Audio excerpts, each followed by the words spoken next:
I'll be reading an excerpt from Chapter 13 of Falling Immortality, my mystery novel debut. "I've got a theory," I said. I'd already had the sex, so now it's time to do the thinking. Tried to make sure I didn't do both at the same time. Every time you have a theory, I end up dressed like a woman. That only happened once. We'd been working together less than a year, and we got to the point where we developed a partnership. Our friendship came sooner.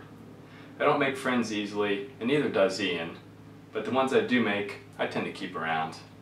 Ian didn't know what to think of me, and I wasn't quite sure what to think of him. We needed someone to go undercover, and I suggested Ian. He had the build and personality for it. He had to shave his legs, wear a dress and makeup, and add an octave or two to his voice. "Once is more than enough," Ian said. I had to take his word for it, since I'd never dressed like a woman. Ian didn't forget anything, and that didn't always bode well for me, especially since we'd gotten into some hairy situations over the years. They were always hairier for him than they were for me, and he told me this, often to no avail. That didn't stop him from communicating his disapproval, shaking his head, biting his nails, or not talking altogether, and in fact, I think it even encouraged him at times. He didn't speak to me for a month after the undercover incident. And I wasn't sure he would ever speak to me again. He did. When I teased him about his cross-dressing tendencies, he told me to suck a fat one.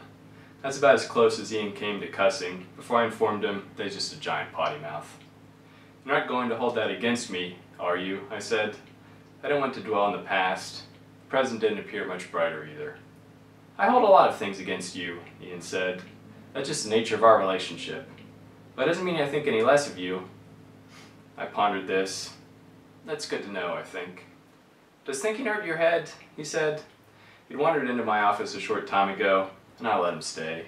He stood behind one of my 2 client chairs, but he didn't sit. He liked to stand. I wondered if he slept standing up.